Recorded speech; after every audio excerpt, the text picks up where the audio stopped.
Hello friend, आज की इस वीडियो के माध्यम से बिहार पैरामेडिकल प्रवेश परीक्षा 2022 के लिए क्लास लेकर फिर से एक बार आ चुके हैं। आज साइंस का फिजिक्स का तीसरा क्लास होगा, जिसमें गति के नियम के बारे में डिटेल्स जानकारी के साथ क्लास करेंगे, जो कि पैरामेडिकल एग्जाम और पैरामेडिकल डेंटल एग्जाम दोनों के लिए वेरी वेरी ये क्लास होने वाला है इंपॉर्टेंट। फ्रेंड, इसमें अब आप लोग फ्री में पीडीएफ प्राप्त करेंगे, फ्री में पीडीएफ डाउनलोड कर सकते हो। अब आप लोग अगर फ्री में डाउनलोड करना चाहते हो तो टेलीग्राम ग्रुप का लिंक डिस्क्रिप्शन में, टेलीग्राम ग्रुप से अब आप लोग ज्वाइन हो जाइए। वहाँ पर अब सारा मटेरियल डालते रहते हैं, जिससे कि अब आप लोग क्लास कर सकते हो। जिस स्टूडेंटों का क्लास यहाँ पर छूट गया है वो सारा स्टूडेंट करेंगे क्या कि यहाँ पर जो प्ले लिस्ट है, प्ले लिस्ट में चले जाइएगा। प्ले लिस्ट में बिहार एएनएम एग्जाम दिया होगा, उस पर आप लोग क्लिक करके जो क्लास पीछे छूट गया उसकी क्लास कर सकते हो। या डिस्क्रिप्शन में लिंक डाल दिया, डिस्क्रिप्शन में भी फर्स्ट क्लास सेकंड क्लास का लिंक डाल दिया, उस लिंक पर क्लिक करके आप क्लास कर सकते हो। तो बिल्कुल घबराने की जरूरत नहीं है, फटाफट प्ले लिस्ट में जाइए और सारा क्लास अभी तक जो हुआ है कर लीजिए। ज़्यादा क्लास नहीं हुआ है, बहुत कम हुआ है, लेकिन अब क्लास स्पीड में चलेगा। तो प्रत्येक दिन की तरह आज शाम 7 बजे फिर से एक बार क्लास लेकर प्रेजेंट हुए हैं। तो चलिए क्लास को आगे करते हैं।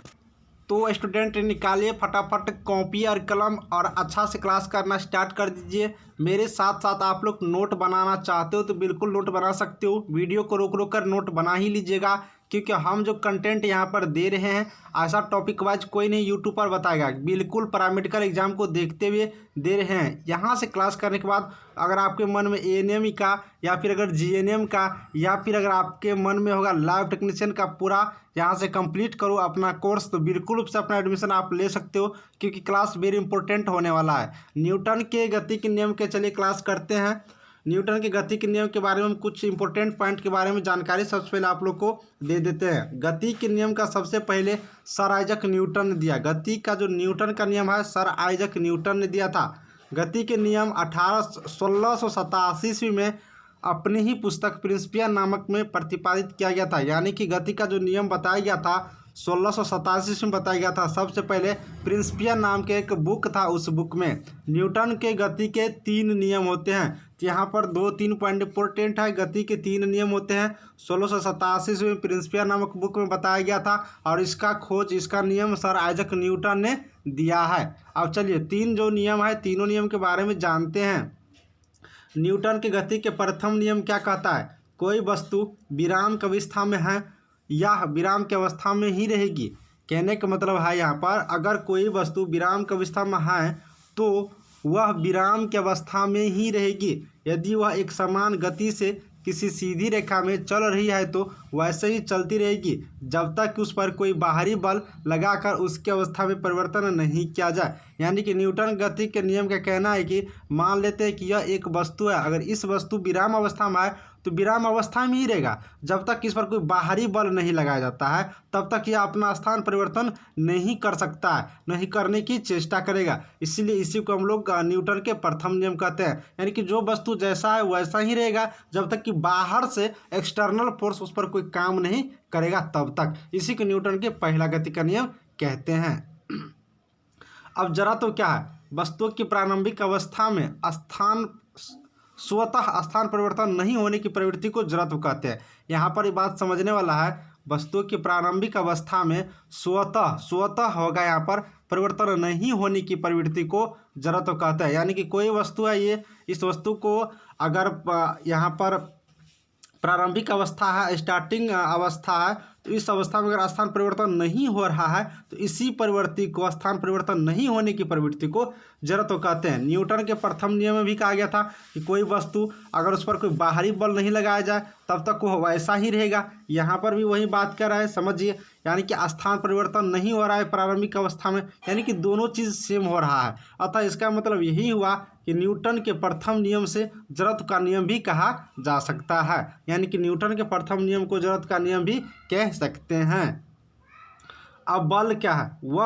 बल वह कारक है, वह होगा यहाँ पर बल वह कारक है जिसके द्वारा किसी वस्तु की विराम अथवा गति की अवस्था में परिवर्तन किया जा सकता है। यानी कि बल एक ऐसा अवस्था है, बल एक ऐसा कारक है जिससे हम लोग क्या करते हैं, किसी वस्तु में लगा करके उसकी अवस्था को चेंज कर देते हैं। जैसे कि मान लेते यह वस्तु यहाँ पर रुका हुआ है, अगर इस पर हम लोग बल लगाते तो ये जगह से घिसक करके इस जगह पर आ जाएगा। तो यही क्या हो गया, एक बल का यहाँ पर फोर्स का प्रयोग किए, इसी को हम लोग क्या कहेंगे, बल कहेंगे। यानी कि एक स्थान से दूसरे स्थान पर परिवर्तन दे देने की प्रक्रिया को ही हम लोग क्या कहते हैं, बल कहते हैं। इसका मतलब है गति के प्रथम नियम से बल की परिभाषा मिलता है। क्या मिलता है, बल की परिभाषा मिलता है। 2-3 पॉइंट याद करने वाला है। बल की प्रथम नियम से, गति के प्रथम नियम से बल की परिभाषा मिलता है। पॉइंट नंबर 1 हो गया। न्यूटन के प्रथम नियम को जरूरत का नियम भी कहते हैं। इन दोनों पॉइंट को बिल्कुल रूप से याद करेंगे। गति के प्रथम नियम के कुछ उदाहरण देख लीजिए, क्योंकि क्वेश्चन पूछा जाता है यह गति की कौन से नियम है, निम्नलिखित से कौन सा नियम गति के प्रथम नियम को पालन करता है, और 4 एग्जाम्पल दे देगा। तो आप लोग देख लीजिए। पहला नियम है, रुकी हुई गाड़ी अचानक चल पड़ने पर उसमें बैठे यात्री पीछे को झुक जाते हैं। हम लोग जब गाड़ी में बैठे रहते हैं और जब वो चलता है तो अचानक क्या होता है कि हम लोग पीछे की ओर चल पड़ते हैं, न्यूटन के प्रथम गति के कारण। चलती हुई गाड़ी को अचानक रुकने पर उसमें जो बैठे यात्री होते हैं आगे की ओर झुक जाते हैं। यानी कि जब गाड़ी चलते रहता है, ट्रेन चलते रहता है, बस चलते रहता है, और अचानक जब रुकता है तो क्या होता है, आगे की ओर यात्री हो जाता है। किसके कारण, न्यूटन के गति के प्रथम नियम के कारण। गोली मारने से कांच में गोल छेद हो जाता है, परंतु पत्थर मारने पर वह कांच टुकड़े टुकड़े हो जाता है। किसके कारण, न्यूटन के गति के प्रथम नियम के कारण। पेड़ की टहनियाँ को हिलाने से उसमें फल टूटकर नीचे गिर पड़ते हैं, न्यूटन के गति के प्रथम नियम के कारण। इन सारे एग्जाम्पल को यहाँ से याद रखेंगे। अब दूसरा यहाँ पर है गति के द्वितीय नियम। गति के द्वितीय नियम क्या कहता है, वस्तु के संवेग में परिवर्तन की दर उस पर आरोपित बल के अनुक्रमानुपाती होती है तथा संवेग में परिवर्तन आरोपित बल की दिशा में होती है। कहने का मतलब है कि वस्तु के संवेग में परिवर्तन की दर जो होता है उस पर आरोपित बल के क्या होता है, अनुक्रमानुपाती होती है। संवेग में परिवर्तन की दर आरोपित बल के अनुक्रमानुपाती होती है तथा संवेग में परिवर्तन आरोपित बल की दिशा में होती है। समझ गए होंगे। न्यूटन की गति के द्वितीय नियम से बल का व्यंजक प्राप्त होता है। यानी कि न्यूटन के प्रथम नियम से बल का परिभाषा मिला था, न्यूटन के द्वितीय नियम से बल का व्यंजक यानी कि बल का फॉर्मूला निकलता है। अब क्या है बल का व्यंजक फॉर्मूला देख लेते हैं। बल यानी F बराबर ma, बल को F से करते हैं फोर्स, फोर्स बराबर ma। m का यहाँ हो गया द्रव्यमान, m मतलब द्रव्यमान हो गया, a मतलब एक्सीलरेशन त्वरण हो गया। इस फार्मूला का आप लोग याद रखेंगे क्योंकि बार बार इस फार्मूला का यूज इसमें होगा न्यूमेरिकल सोल्व करने में। अब बल का ऐसा मात्रा क्या होता है, तो बल का ऐसा मात्रा न्यूटन होता है, ये भी यहाँ से याद रखेंगे।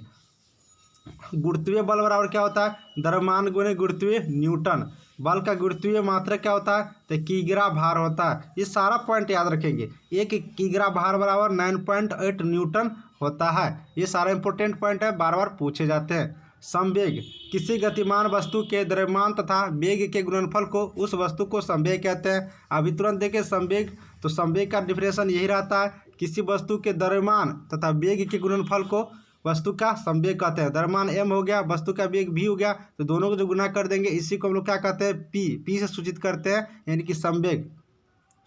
संवेग एक सदिश राशि है, याद रखिएगा। संवेग कौन सी राशि है, सदिश राशि है। ऐसा मात्रा kg मीटर प्रति सेकेंड होता है। तो यहाँ पर तीनों चारों चीज़ याद रखना है। संवेग को p से डिनोट करते हैं, p बराबर mv होता है, फॉर्मूला हो गया।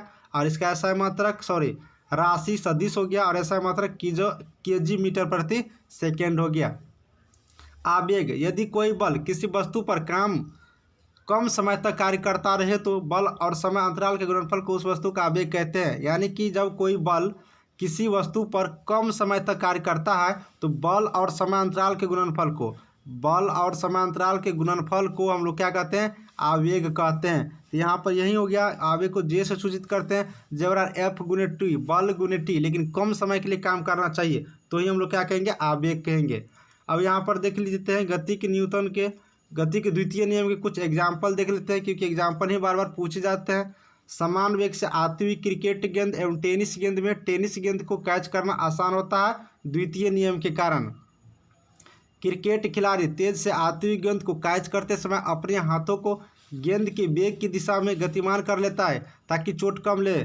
कैच लेता है और जब कैच लेने के टाइम में जब गेंद आते रहता है तो हाथ पीछे की तरफ खींच लेता है। क्यों, क्योंकि चोट कम लगे। ये गति के दूसरे नियम पर डिपेंडेंट रहता है, इसीलिए ये सारे एग्जाम्पल याद रखेंगे। कराटे के खिलाड़ी द्वारा हाथ को प्रहार से ईंट की पट्टी तोड़ देना किसके कारण? गति के द्वितीय नियम के कारण होता है। तो ये गति के द्वितीय नियम के कुछ इंपॉर्टेंट पॉइंट था। अब लास्ट है गति के तृतीय नियम। गति के तृतीय नियम लगभग सब जानते ही होंगे। इस नियम के अनुसार प्रत्येक क्रिया के बराबर परंतु विपरीत दिशा में प्रतिक्रिया होती है, इसे गति के तृतीय नियम कहते हैं। तृतीय नियम का एग्जाम्पल यहाँ से अगर आप लोग देखेंगे तो बहुत ही आसान है। बंदूक से गोली छोड़ते समय पीछे को झटका लगना, नाव के किनारे पर जमीन पर कूदने से नाव पीछे हट जाना, ये सारा।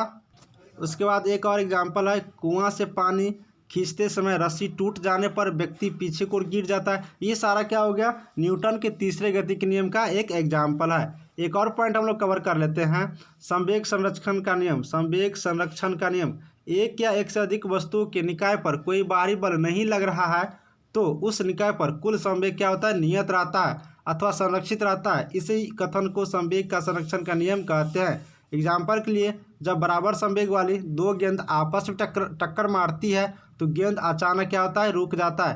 कहने का मतलब यहाँ पर ये हुआ कि संवेग संरक्षण का नियम हम लोग किसे कहेंगे? एक या एक से अधिक वस्तुओं के निकाय पर कोई बाहरी बल नहीं लग रहा है तो उस निकाय पर जो कुल संवेग होगा, कुल पी जो होगा, क्या होगा? नियत होगा अथवा संरक्षित रहता है। इस कथन को ही हम लोग क्या कहेंगे? संवेग संरक्षण का नियम कहते हैं। तो यहाँ पर लगभग आप लोग सारा पॉइंट कवर कर लिए। हम हाईलाइटेड कर देते हैं जो पॉइंट आप लोग के लिए यहाँ पर इंपॉर्टेंट रहेगा। न्यूटन के गति के प्रथम नियम से में आप लोग इंपॉर्टेंट करते हैं। न्यूटन के गति का प्रथम नियम, न्यूटन के गति का नियम 1687 में दिया था न्यूटन प्रिंसिपिया नामक बुक में। न्यूटन के प्रथम गति के नियम से जड़त्व का परिभाषा मिलता है, जड़त्व का नियम भी कहते हैं। न्यूटन के प्रथम नियम को जड़त्व का नियम भी कहते हैं।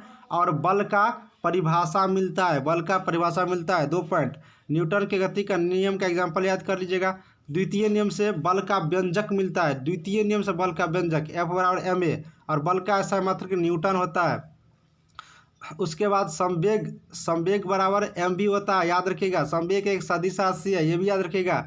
ऐसा मात्रक kg मीटर प्रति सेकेंड होता है। आवेग यानी कि F गुने t, बल गुने समय j।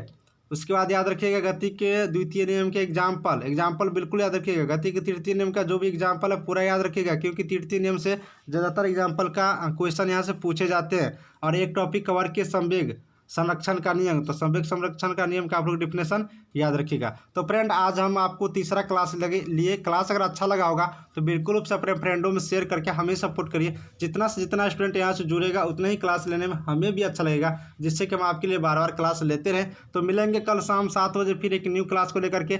देखते रहे मेडिकल जॉब्स चैनल, फटाफट ज्वाइन हो जाइए, टेलीग्राम ग्रुप में ज्वाइन हो जाइए और दोस्तों को शेयर जरूर से जरूर करिए, जिससे कि हमें जोश भरे आपके लिए क्लास करते रहेंगे। मिलेंगे अगला वीडियो में, तब तक देखते रहिए। Thank you.